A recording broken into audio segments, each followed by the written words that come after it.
안녕하십니까. 이번 시간에는 항공기를 이용한 하역에 대해서 어떤 화물 하역에 대해서 설명하도록 하겠습니다.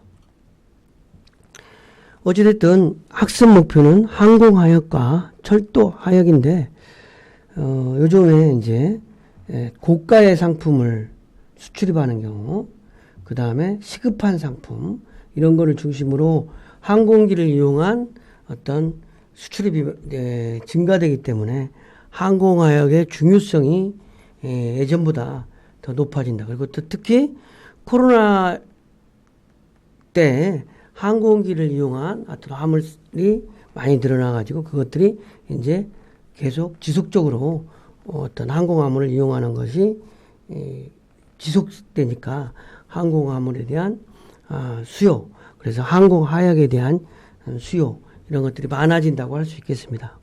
그래서 항공하역이라고 하는 것은 뭐냐?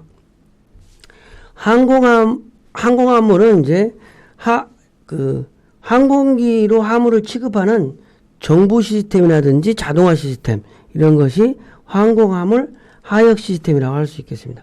그러니까 항공하역은 항공으로 배를 이용해가 아니고 항공기를 이용한 항공화물은 고가나 긴급 배송 이런 것들을 중심이지만 화물의 정보와 자동화 이런 것들과 연결해서 항공 하역 시스템이다.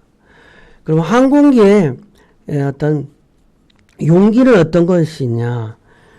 주로 파레트라든지 컨테이너, 이글루라는 게 있다. 파레트는 이제 규격화된 어떤 화물 파레트하고 똑같은 개념인데 파레트 그런 부분이 있고, 그 다음에 컨테이너도 항공기 컨테이너 어찌됐든 그 다음에 이글루는 항공화물을 넣는 특수한 덮개다. 밑바닥이 없는. 그래서 항공화물의 하역 방식은 어떤 거냐? 항공화물의 하역 방식은 사람을 적재다. 이거는 뭐냐면 포장하지 않고 어떤 화물을 싣는 거예요. 그러니까 뭐 벌크라고 그러죠.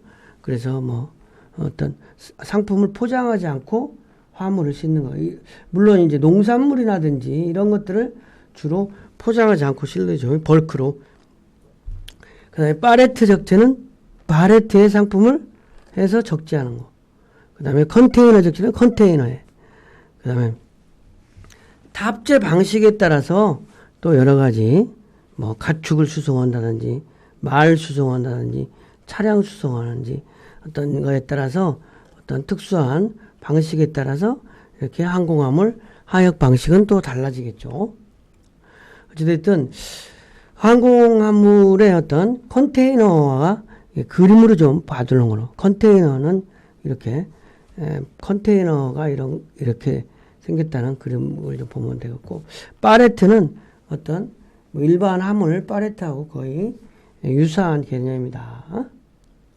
그래서 항공기 타입으로 별도로 제작된 파레트를 사용한다. 그 다음에 하역 기기에 따라서 어쨌든 장점과 단점이 있는데, 포크리프트로 하역을 하면 어떤 장점이 있느냐? 포크리프트로. 그 다음에 단점이 있느냐? 운전자 한 명으로서 작업할 수 있다. 포크리프트를 쓰면.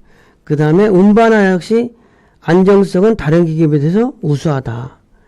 적당한 운반거리의 경우 하역량이 극대화된다. 이러한 장점이 있는데, 단점은 어떤 차체가 포크리프트가 무겁다. 그 다음에 이동 시 통로가 확보되므로 작업 노면의 이용률이 좀 저하된다. 이러한 부분이 있겠습니다. 그 다음에 컨베이어로 하역을 한다 그러면 컨베이어는 장점과 단점이 좁은 장소에서도 작업이 가능하다. 그 다음에 중력을 이용한 운반이 가능하다. 컨베이어 벨트로 하니까. 그 다음에 무포장 화물을 운반이 가능하다. 포장하지 않고. 그 대신 단점은 컨베이어로 화물을 하역하게 되면 어떤 속도가 제한적이 되는 거죠. 컨베이어 속도로만 화물을 이동할 수 있으니까. 속도가 제한적이고 하역 시간이 그 대신 또 많이 걸린다는 거죠. 그 다음에 어찌됐든 컨베이어에 실은 사람, 내릴 사람 이런 인력이 필요한 거고, 그 다음에 컨베이어는 높이 쌓기가 부적합하겠죠. 그 다음에 사용법에 탄력성이 없다. 컨베이어는 어떤 정해진 루트대로 가는 거니까. 크레인 하역 시스템은 크레인으로 상품을 하역할 때 장점은 대량 및 대형 화물이 하역에 유용하다. 크레인은 그러니까 초고층 아파트 질 때 같은 때 우리가 많이 볼 수 있잖아요. 뭐 이런 부분이 크레인이니까 무거운 거. 노면에도 거의 영향을 받지 않고 화물의 수직이나 수평 이동이 가능하다는 거죠. 근데 크레인의 단점은 화물의 이동 거리가 좀 제한적이다. 그 다음에 크레인을 설치할 견고한 지지대가 필요하다. 그다음에 화물을 길거나 해체하는 작업이 어떤 걸든지 해체하는 작업이 필요하다는 거죠. 그다음에 철도는 이제 컨테이너 하역 방식에 따라서 철도 컨테이너 어떤 하역 방식에 따라서 좀 다르겠는데 먼저 어떤 트레일러에 화물을 하역하는 방식 중에서 패기백 방식, 캥거루 방식, 그 다음에 플레이트 라이너 방식 이렇게 세 가지 정도의 하역 방식이 있다고 보면 되겠어요. 화물 어떤 철도에 트레일러 컨테이너를 실는 방식인데 피기백 방식과 캥거루 방식 이거는 피기백 방식은 하차 위에 화물을 적재한 트럭 등을 적재한 상태로 그냥 운송하는 형태다.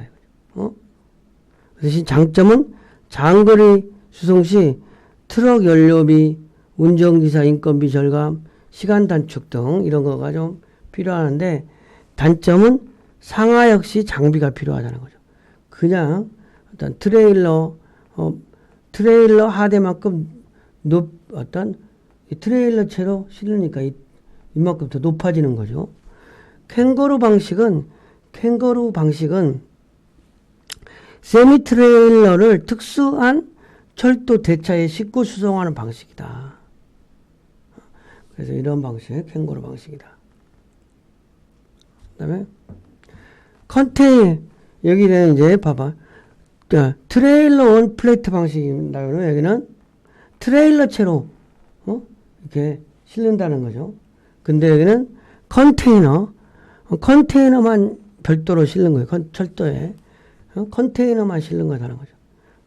그건 이제 그 어떤 컨테이너를 옮길 때 지게차에 옮길 건가, 크레인에 옮길 건가, 플래시밴을 오는 건가, 탑 핸들에 옮기느냐 이런 거에 따라서 좀 달라지겠죠.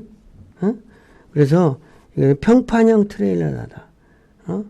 저장식 트레일러다. 중저장식 트레일러다. 탑 핸들러다. 리치 스태커다.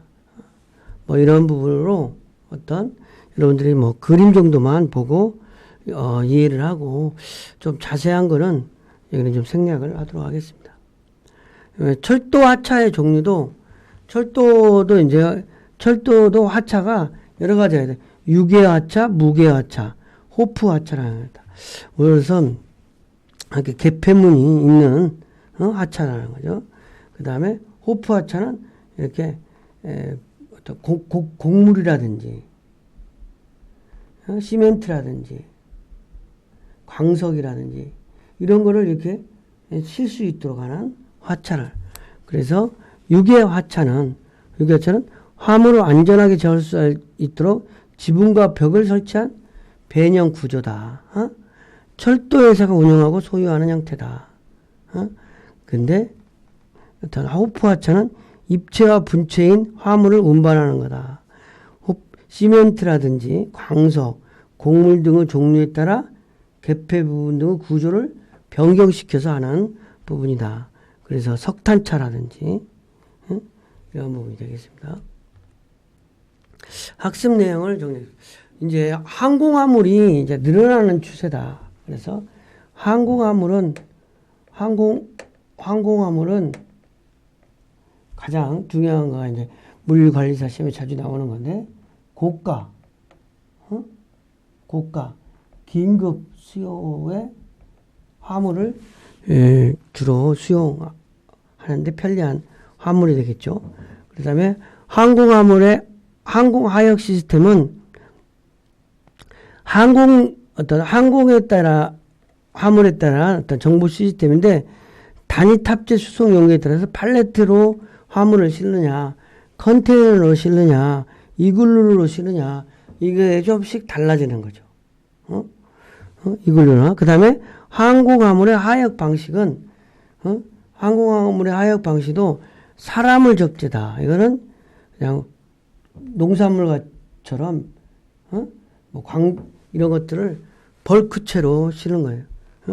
이게 화물을 포장하지 않고 실는다. 이런 거를 살화물 적재라고 그러는 거예요. 팔레트 적재는 표준 팔레트에 실어서 항공화물에 적재하는 거. 그 다음에 컨테이너는 컨테이너에 실어서 항공화물을 적재하는 거. 이글루 탑재는 이제 이글루 어떤 특수 이글루에 탑재하는 것이다. 탑재 방식에 따라서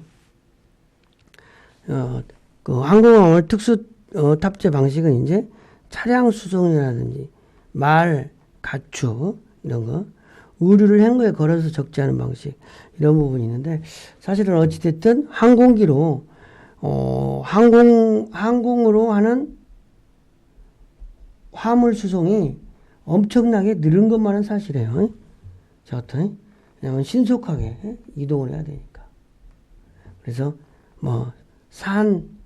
어떤 살아있는 형태로 말이라든지 가축, 물론 육류라든지 고기 이런 거는 주로 항공화물 안 하고 배로 이제 하는데 살아있는 생물 같은 경우는 신속하게 이동을 해야 되니까 어떤 항공기로 이동한다고 볼 수 있겠죠. 그래서 여기서는 우리가 항공화물 하역 방식의 사람을 적재가 벌크 로딩이 무언가 객실 밑바닥에 개별 화물을 적재하는 것이다. 포장하지 않고 화물을 적재하는 거다. 이런 부분이 중요하다고 할 수 있겠습니다. 이번 시간 강의를 마치겠습니다.